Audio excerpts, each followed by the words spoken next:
வணக்கம் மக்களே, welcome to அடுப்பங்கரை kitchen. Chettinad ஸ்டைலில் ஈஸியாக மீன் குழம்பு எப்படி வைக்கிறதுன்னு பார்ப்போமா? வாங்க பார்க்கலாம். நான் இங்கே இன்க்ரீடியன்ட்ஸ்லாம் கொடுத்துருக்கேன். மீன் குழம்பு வைக்கிறதுக்கு நான் 1 கிலோ ஷீலா மீன் எடுத்திருக்கேன். அதுக்கான இன்க்ரீடியன்ட்ஸ் தான் கொடுத்துருக்கேன். நீங்கள் 1/2 கிலோ எடுத்துருக்கீங்கன்னா அதில் பாதி எடுத்துக்கோங்க. ஓகேங்களா? ஃபஸ்ட்டு ஸ்டவ் ஆன் பண்ணிக்கோங்க. ஸ்டவ் ஆன் பண்ணதும் கடாய் வைங்க. கடாய் ஹீட் ஆகிட்ட உடனே ஆயில் சேர்த்துக்கோங்க. நான் நல்லெண்ணெய் எடுத்திருக்கேன். உங்கள்கிட்ட என்ன ஆயில் இருக்கோ அதை எடுத்துக்கோங்க. நல்லெண்ணெய் 3 ஸ்பூன் 3 குழிக்கரண்டி ஊற்றிருக்கேன். மீன் குழம்புக்கு கொஞ்சம் எக்ஸ்ட்ரா எண்ணெய் இருந்தால் நல்லாயிருக்கும் டேஸ்ட்டாக, அதனால். எண்ணெய் காஞ்சதும் கடுகு லைட்டாக பொரிஞ்சதும் ஜீரகம் கொஞ்சம், வெந்தயம் கொஞ்சம் சேர்த்துக்கோங்க. அடுப்பை லோ ஃப்ளேமில் வச்சு சேர்த்துக்கோங்க, அப்போ தான் தீயாது. அடுத்து ஒரு 10 பல் பூண்டு இடித்து வச்சுருக்கேன், அதை எடுத்துக்கிறேன்.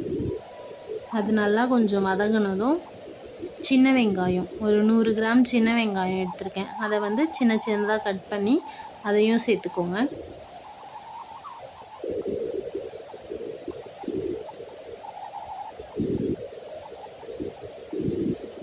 வெங்காயம் பூண்டு ரெண்டுமே நல்லா வதங்கணும்.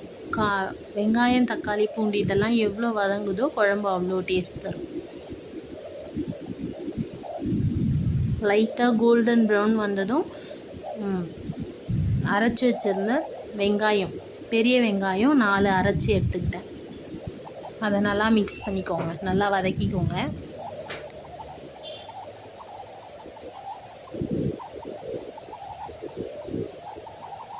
அது நல்லா வதங்கினதும் கொஞ்சம் மஞ்சத்தூள் வெங்காயத்து கூட நல்லா மிக்ஸ் பண்ணுற அளவுக்கு வதக்கிக்கோங்க. இந்த அளவுக்கு நல்லா மிக்ஸ் ஆனதும் தக்காளி ஒரு 4 வெங்காயம் எடுத்துருக்கீங்கன்னா 5 பழுத்த தக்காளி கொஞ்சம் பெருசாகவே எடுத்துக்கோங்க. தக்காளி வெங்காயத்தை விட அதிகமாக சேர்க்கும் போது குழம்புக்கு டேஸ்ட் நல்லாயிருக்கும். நீங்கள் அரைச்சி சேர்த்திங்கன்னா திக்காக வரும் குழம்புமே.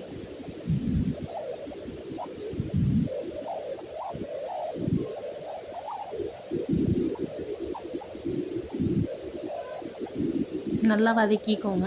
பச்சை மிளகா 2 கீரி சேர்த்துக்கோங்க. நல்லா இந்த அளவுக்கு வதங்கினதும் நான் வெறும் மிளகாத்தூள் எடுத்திருக்கேன். வெறும் மிளகாத்தூள் 1.5 ஸ்பூன் சேர்த்துக்கோங்க.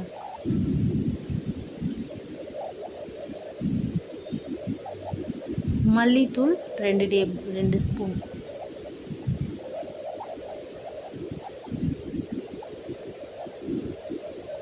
நல்லா வெங்காயம் தக்காளியோட மிக்ஸ் பண்ணுற அளவுக்கு நல்லா வதக்கி விட்டுக்கோங்க.